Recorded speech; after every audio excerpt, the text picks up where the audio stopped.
Yo, what a guy.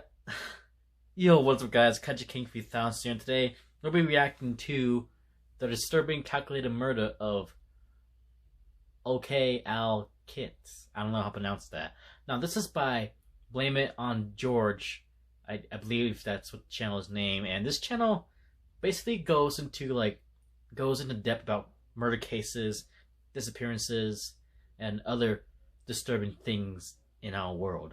So, yeah, and I'm the type of guy who likes hearing those kind of things. Not, I don't like hearing people getting murdered, obviously, but I like seeing like stories about a certain case and how it ended and what was going on and such, because it's just interesting. And no, I'm not. I can't explain it. Because when you say I like hearing stories about murder cases and such, it seems like you want. It seems like you're liking up the fact that the person died. No, but sometimes some cases can be interesting and you want to hear more about it. So yeah, I don't know. I don't know why I said that. Anyway, let's go on this reaction video. This is over 25 minutes long, so it's gonna be a long reaction. And I think I'm gonna take off my glasses because I don't know, just because. Let's get on with the reaction, shall we? Following content may contain material not suitable for some audiences. Viewer discretion is advised. Okay.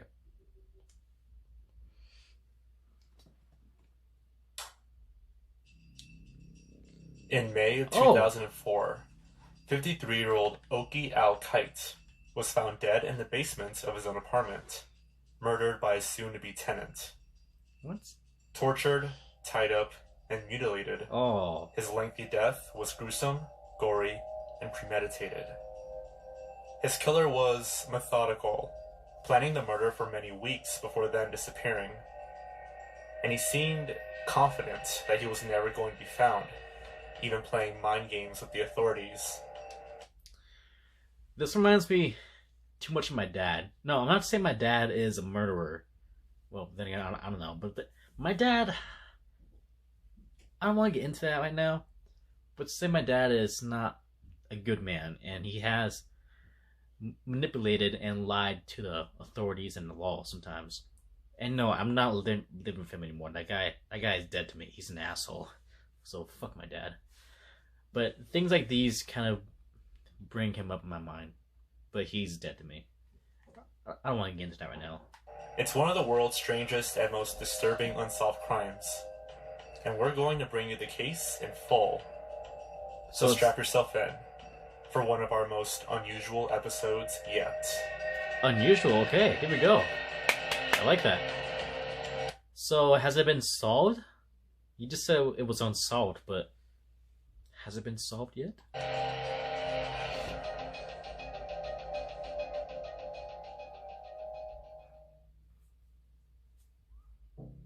Chapter 1. Okay, yeah. In March of 2004, a man using the name Robert Cooper bought himself a burner phone. He purchased this burner phone with cash from a 7-Eleven near the University of Colorado in the city of Aurora. Oh, this is Colorado. On the Holy surface, shit. It seemed he was planning to use his phone to find a new place to live. But in reality, he was using it for something much more sinister. Robert Cooper used this burner phone exclusively to call landlords who were advertising rooms to rent in the properties in which they lived. But he didn't use it right away. He waited more than 30 days to activate the burner phone he bought, aware that 7-Eleven branches delete their CCTV footage after 30 days. Oh. So, from the very beginning of his murder's plan, Robert Cooper exhibited a scary amount of premeditated planning. Wow. Robert Cooper never made any other types of calls on the cell phone, either personal or professional, and he always made these alleged house hunting calls from different points of Aurora, presumably traveling in order to make them, ensuring that his movements were hard to pin down. This activity also made him hard to catch when he finally did commit his grisly crime. In his apparent pursuit to find a new place to live, Robert Cooper gave several different pieces of fake information to several different people. One address he gave was a fictional address at the University of Colorado Medical School. Damn. A social security number he used was traced back to an elderly woman. A cell phone number he gave was of a retirement home. and of course the name he gave was entirely fake. Knew it. Robert Cooper told potential landlords that he was an employee of Wells Fargo. He also claimed to be a newcomer to... Side note, I thought about working at Wells Fargo, but I decided not to because Wells Fargo, to me, it's kind of like a fancier version of a gas station. Because there's only one register there, and you have to deal with all these weird people and shit who want meds and cigars and such, and it seems nice. It seems like an easy job. I might work there maybe, but at the same time I might not, and most likely will not, because to me, it's just a fancier version of a gas station. And we all know people who work in gas stations don't have fun there, and a lot of bad shit can happen when you work at a gas station. So, yeah. Well, unless you're that guy who like catches the... I forgot the name, but like this guy has a gas station, and like he always makes episodes of people stealing things, and like he always goes at the end, she gone or he gone, I don't know. I forgot the channel's name. I think it was called Gas Station Thieves, maybe? I don't know. The area, who was at the time living with his sister. Wells Fargo had no record of anyone in that name having ever worked for the company. And there's no record of anyone called... Not Wells Fargo. Not Wells Fargo. I did not mean Wells Fargo. I'm so sorry. I'm still tired from this morning. Not Wells Fargo. I meant... Oh my god, I feel so stupid. I was thinking of Walgreens. Oh my god, not Wells Fargo. Oh. When I was talking about Wells Fargo, for some reason I thought I was talking about Walgreens. Walgreens, not Wells Fargo. Oh my god. I'm gonna rewatch this footage after I'm done. Man, because I just sounded so stupid. Wells Fargo is just a fancier version of a gas station. Oh my god. I must be that tired. Oh my god. I am so sorry about that, folks. I am so sorry. Robert Cooper residing in that area. So, from the very beginning of his alleged search for a new home, Robert Cooper was expertly sowing the seeds of misdirection. He visited several different properties, one of which belonged to Al Kite, who had a basement which he rented out for extra income.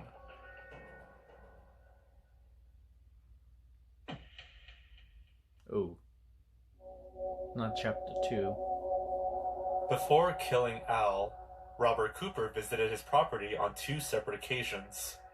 It was only on the 3rd visit that he murdered Al. Oh, Cooper told Al that he worked out east, but he was pretty slim on the details.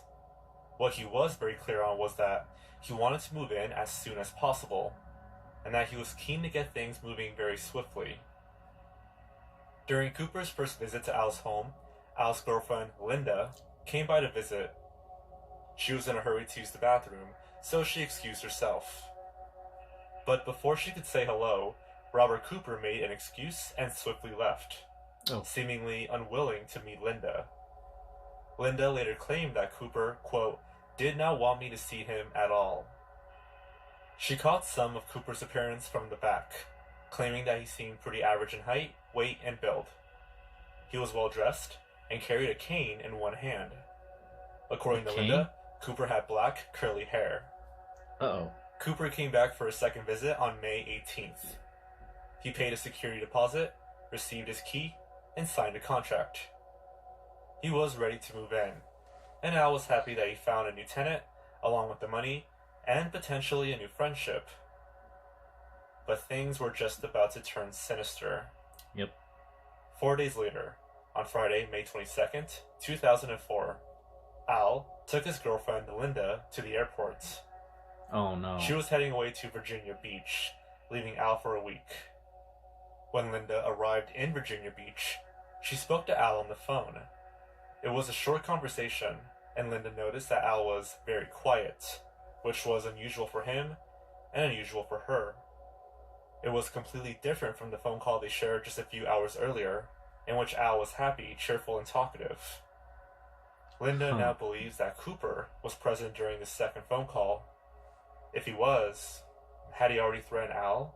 Was the call made moments before Al was murdered?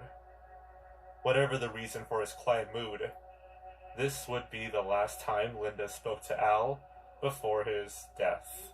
Oh, no. Sometime on that same Friday afternoon, No. Al was murdered. It was Robert Cooper's third visit to Al's home. Cooper had asked Al for help in moving a large recliner to his basement, ready for Cooper to move in. Al happily obliged, but this kindness might have been his biggest downfall. Oh. Police believe that Cooper struck Al while he was helping him carry this recliner. He was likely hit in the head from behind while he was descending the stairs. Al was then struck again and subdued, and tied by his hands and feet while lying face down. He was bound in a very unusual way, Oof. with bindings above the elbow, above the knee, and on the upper arm. These bindings completely immobilized Al, meaning that he could hardly move even while being tortured and killed. Oh, jeez. Cooper took several knives from Al's kitchen, torturing him with them for a number of hours. He was brutalized, having been stabbed in the eye, stabbed in the ears, and nearly decapitated. Oh, Jesus. The bottoms of Al's feet were raised, and his feet had been flogged and beaten. They were swollen, red, bruised, and cut. There was blood splatter around Al's body, both on the floor and up on the wall. His body was found face down. He was stabbed 22 times. Jesus Christ, man. Many details on Al's condition and how he was murdered were not released to the public, Oof. but every police officer involved commented on how gruesome it was. It's very likely that the murder scene was even worse than what we've described, and worse than what we might ever know. Jesus Christ. That is actually terrifying. Wow. That is actually really fucked up. It makes me so pissed how the world is, because, like, I bet you were a kid, you probably thought to yourself, the world is all nice, friendly, full of rainbows and such, you know? In reality, it's not. It's a harsh, hard, cold world reality. And people like these just sicken me. Wow. I'm sorry, that was just a lot to... That was a lot, because that was actually that's actually really, really fucked up. Wow, okay, let's get on with this. He was right, this was the most unusual, the most disturbing episode he has ever created. And I know, because I watch this guy all the time. And this one is by far the most gruesome, disturbing episode I've ever seen from this guy. The methods of tying, binding, torture, and murder used were unusual, premeditated, and expertly carried out. The binding was tight, economical, and it rendered Al almost absolutely motionless. Jesus Christ. Investigators believe that Robert Cooper even used a thin rod to twist the bindings in order to make them as tight as possible. Jesus. Either Robert Cooper had done some research, or he'd done this before. Some experts have claimed that there's evidence of fantasy and ritualism in the binding style. Robert Cooper may have been a sadist, but as far as investigators could tell, there was no evidence of sexual acts. Yeah, no shit. Regardless, Al's death was shocking and brutal. But even more shocking were the calm, collected actions of Robert Cooper after he murdered Al. After killing Al, Cooper cleaned his house, unbound Al's ties, used Al's shower, wore Al's clothing, ate his food, and slept in his bed. Wow. For it's largely believed to be 2 days, Cooper lived in Al's house as if it was his own, and behaved as if he was replacing the man he'd just killed. That's sick. Cooper had taken lots of evidence from the crime, including the knives he'd used, and left this evidence in the kitchen sink, which was filled with bleach. By using the bleach, he destroyed the evidence, but by leaving these knives in Al's kitchen sink, he also left intentional clues that he destroyed the evidence. Intentional? Along with the knives, Cooper left behind some other miscellaneous stuff, such as the key which Al had given him. It's clear that Cooper was making a statement. He was taunting investigators by allowing them to know that Al had been killed by a soon-to-be tenant. Cooper was obviously very confident that he knew how to get rid of the evidence, and very confident that he could mock investigators without getting caught. Jeez. Al's basement was also the perfect place for a murder. It was well soundproofed, it was small, and there was only one way in and one way out. It seems that Al, who was by all accounts friendly, sociable, and well-liked, might well have been killed just because of where he lived, and because he was willing to help Cooper move a chair into his basement. Jeez. When police arrived on Monday, they found Al. But they didn't find his vehicle, his wallet, or a cell phone. And they didn't find Robert Cooper. So what did the wife do after this? Robert Cooper was average height, average build, and average looking, as far as any witness could remember. No tattoos, no birthmarks. All he had was a slight limp, which only some witnesses had reported. Sometimes he was seen carrying a cane, other times he wasn't. It seems that Robert Cooper was adopting this limp only sometimes as a means of misdirection. Even his age was hard to pin down. Some of the landlords he visited claimed that he was in his 30s, while others said he was in his 50s. Sorry, I thought I got a text. Even the photo fits produced during the investigation look different to one another. One of these landlords claimed that Cooper spoke with a Romanian accent. This landlord was familiar with the language, so it's likely that she was correct. The same woman claimed that Cooper made the hair on the back of her neck stand up. What? According to this woman, Cooper spent a long time examining the windows in her home. Because of the bad feelings she got from Cooper, she decided to withdraw her offer to him. Maybe this decision saved her life. According to lots of sources, Cooper was strangely aloof. One of Al's neighbors tried to say hello to Cooper when he saw him, but Cooper completely ignored him. In spite of this aloofness, Cooper wasn't shy in leaving behind some clues. Cooper took Al's truck, cell phone, and ATM card. He drove to an ATM machine in Al's truck and used Al's card to take out $1,000 from his account. Jeez. This amount of money was nowhere near Al's limit, so it seems unlikely that the motivation for murder was cash, especially since Cooper had already given Al a security deposit and half a month's rent a few days previously. This amount equated to around $750, so a profit of only $250 seems a very unlikely motive for a murder. It's possible that Cooper only made this withdrawal to tease the officers he knew would be hunting him, and that he wanted to leave a trail, knowing that he would possibly never be found. While making this withdrawal at the ATM, Cooper wore a ski mask, which he also wore while driving Al's truck. Jeez. He knew that officers would see some of his face on the CCTV footage, but not enough to identify him. I'm sorry, but this is insane. This guy... Jesus Christ, this guy is fucking insane. Like, he knew how to do the whole crime, because he calculated everything. He thought he can outsmart them, which obviously I know in the end they had to have caught him, but like still, like this guy was, he had intelligence that he used. No, sorry, rephrase. He had super intelligence and was using them in evil ways. That's just... And it's those kind of people that scare me the most. Those kind of people who are very, very smart and have like high intelligence, and when they use that intelligence for like bad purposes, it's those kind of people that scare me the most, because they can outsmart almost anyone. But in the end, they'll always get caught. So that's a good thing.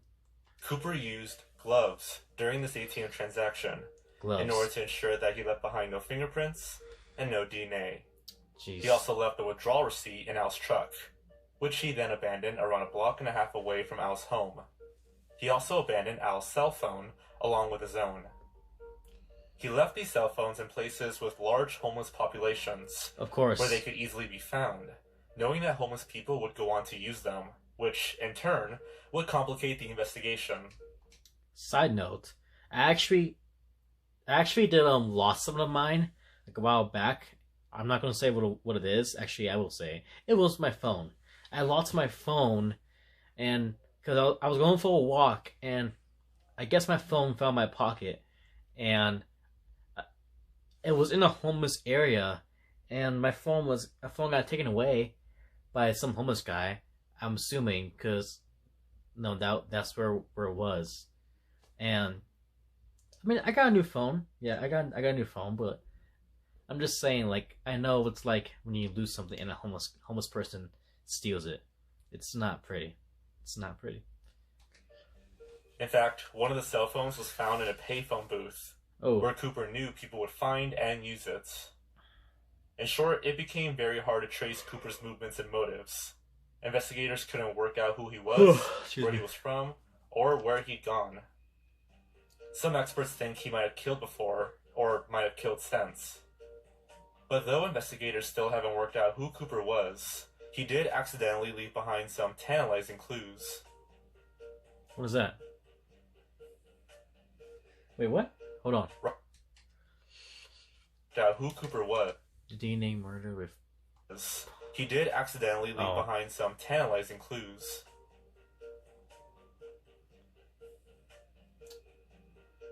Robert Cooper's Romanian accent is one of the case's most interesting quirks, and it might just be the key to solving this puzzle.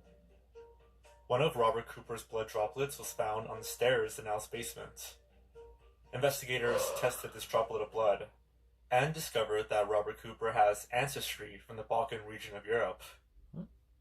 There are actual living people in the Balkans who have DNA related to that of Robert Cooper. Oh. So that landlady who said Cooper had a Romanian accent might have been correct. But despite the accent, Cooper's American English was very good. He must have spent a large time, if not his whole life, in the United States. He simply didn't visit the States to carry out one murder. No, he must have been here for a while. It's very likely that someone out there knows this man. They just don't know him as Robert Cooper. But the case has other connections to the Balkan region. Remember the whole foot torture thing? Well, falaka is a form of foot torture used in Turkey and other countries. What? This method of torture is typically used to maintain compliance and extract information. Falaka is usually performed with a narrow rod, and there was a narrow rod found in Al's sink. Then there's the binding. Hezbollah, an anti-Israeli Islamist political group with ties to Turkey, use a similar type of binding when torturing and interrogating their enemies. According to many states, nations, and experts, Hezbollah are considered to be a terrorist group.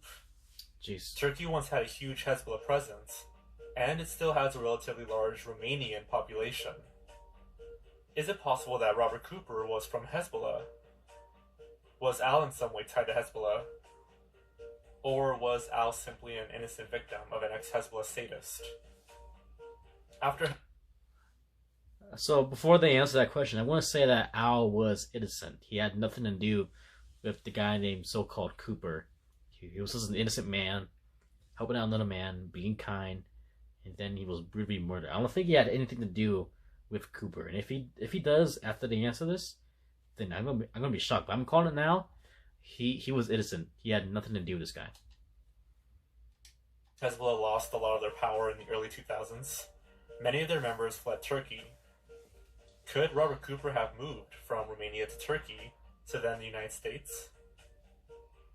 Despite all of this speculation, and despite some insight into his heritage, we don't know where Robert Cooper came from, or where he went, or where he is now. What? And so far, none of these investigations have resulted in any concrete evidence. Though the Balkan connection is You're telling me that this guy is still out there? They haven't caught him? interesting, and perhaps useful, it's been no great help so far. However, there are some other interesting connections and insights surrounding the case, including several ties to other murders. Wow. This is scary. It's intense. So what? He was never ever caught? Is that what Some he's have saying? speculated that Al's employment history might offer some clues as to why he was targeted, and that maybe his murder was committed by a hitman. Al worked in Algeria, Massachusetts, Texas, New York, Nevada, Wyoming, Tennessee, and other places. Al had held jobs in the nuclear weapons field, holding accounting jobs at 2 separate nuclear facilities, and in one similar facility in Algeria. One of these companies was an engineering firm called Stone and Webster, which manages laboratories. Although he only worked in finance, Al might have had some insight into some important information on nuclear power or nuclear weapons. So was Robert Cooper interested in learning some secrets? Or keeping some secrets covered up? This takes us to a very interesting detour. In 1999, engineer Lee Scott Hall, who worked for Lawrence Livermore National Laboratory, was brutally beaten and stabbed to death while home alone. Hall's Adam apple had been broken. His heart was nearly severed, and he was stabbed 10 times. Jesus. Hall, in the previous months, had noticed a miscalculation in some of the figures he'd worked on, and this miscalculation could have been a very dicey error. I'm sorry, I'm tired. Al Kite was working for the same company at the same time. Both Al Kite and Lee Scott Hall were killed while... Sorry, I was gonna say, if my eyes are watery, then no, I'm not crying. It's just that when I yawn, my eyes get kind of watery. I don't even know why, but I just do. Home alone. Both were killed very brutally, and neither of them were stolen from, even though the opportunity was there. Nope. Is it possible that these 2 deaths are related? Could Al have known more information about the miscalculations, which Lee Scott Hall discovered? Robert Cooper repeatedly claimed that he worked for a banking firm. Could this financial connection be some sort of clue? But this isn't the only case which might be related to Al's death. Okay, but... There are 2 more similar cases which... I'm so curious, so like, what... After the guy was murdered, what did his wife do? Like, what did she do after she found out about it? Is she okay? Because I know she went on a trip and left him for a week, but like, I'm curious to know, what were her thoughts on this whole thing? What did she do? She might provide some insights. The first of these is the death of Mike Emmert. 40-year-old real estate agent Mike Emmert was murdered by a limping man who carried a cane. I'm sorry, I thought the mirror was falling for a second again. The man who killed him was in his 40s or 50s, and he struck Emmert from behind. He was then brutally beaten and stabbed. In January of 2001, he and his murderer traveled to a remote piece of real estate for what would be Mike's last act on Earth. The murderer managed to get Mike alone by pretending that he was looking for a new place to live. Both victims' vehicles and cell phones had been abandoned away from the crime scene. Both crimes were planned in detail and carried out expertly, and in both cases, the killer managed to escape. Detectives investigated this lead, and came to the conclusion that the cases were not related, but the similarities are very hard to ignore. Yep. The murders of Al Kite and Mike Emmert were committed around 1,300 miles apart. But it wouldn't be the first time that a killer has traveled thousands of miles to commit a murder. In fact, that was the typical MO of Israel Keyes, another candidate for a man who may have been the real person behind the Robert Cooper persona. Israel Keyes was a serial killer, rapist, and career criminal who began committing crimes as early as the mid-90s. Keyes killed himself in police custody, so investigators still don't know, and will never know, exactly how many people he killed. He was officially charged with 3 murders, but he may have killed many more. It's commonly believed that Keyes killed 11 people because of what he drew in blood during his suicide. Found under his jail cell bed, these were drawings of a pentagram and he killed 11 himself? skulls. Keyes was an expert in throwing investigators off his trail. He would fly and drive for thousands of miles, making his countless crimes hard to tie together. He never had any connections to his victims, and he had no particular type of victim, which made it very difficult for investigators to put together a criminal profile. There was rarely any motive for his crimes beyond the thrill of committing them. Keyes would never use his cell phone. he would always pay in cash, and he would use disguises and other forms of misdirection. In short, he was an expert in planning crimes, leading investigators astray, and throwing police off his scent. However, Keyes was only 26 at the time of Al's death, so he might have been too young to be Robert Cooper. But considering he often wore disguises, it's possible that he may have made himself look older. Okay. And remember that CCTV image taken from the ATM? It kind of looks a lot like Keyes, with a similar face shape and a large nose. Huh. Okay. Closing questions. Why did Robert Cooper claim to be looking for a new place to live? Of all of the potential landlords, why did Cooper choose Al? Was it because he was a nice guy? Because he lived alone? Was Robert Cooper just looking for any easy target? Could the several house viewings actually have been a red herring? Could Robert Cooper have pretended that he was simply looking for a place to live in order to get closer to Al? Was he just pretending to look for a new home to throw off investigators? Or maybe Al was his target all along, and there was no chance that Robert Cooper was going to kill anyone else. But no matter why Cooper killed Al, why did he wait until his third visit to do so? During Cooper's first visit, Al's girlfriend Linda was present, so that makes sense. But Cooper could have killed Al on the second visit, when they were alone together. And why did Cooper leave a trail of people who could have found and recognized him? Through his actions in the weeks leading up to Al's murder, Robert Cooper was increasing the chances that he might get caught.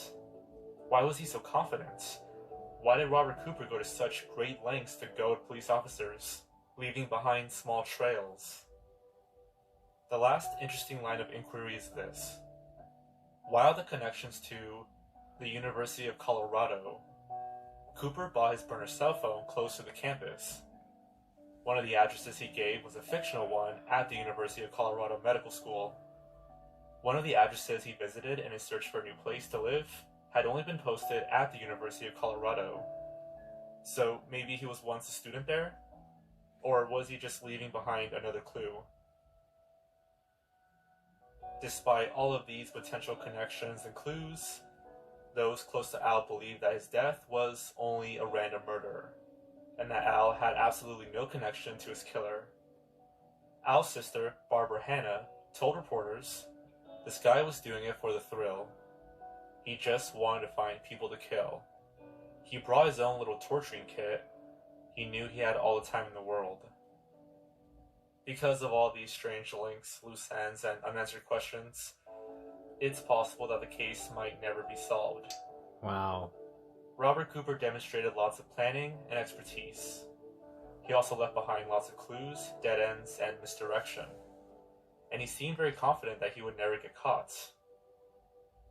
All of this implies that Robert Cooper knew exactly what he was doing, and that he was far from an amateur. We can only hope that he hasn't killed again, and that he never will.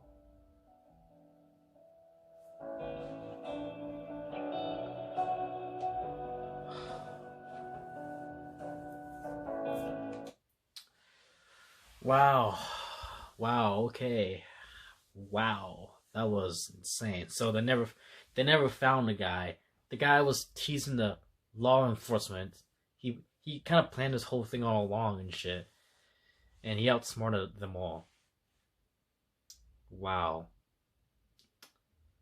That's fucked up and terrifying that he has not been found. The person who murdered Al has not been found to this day.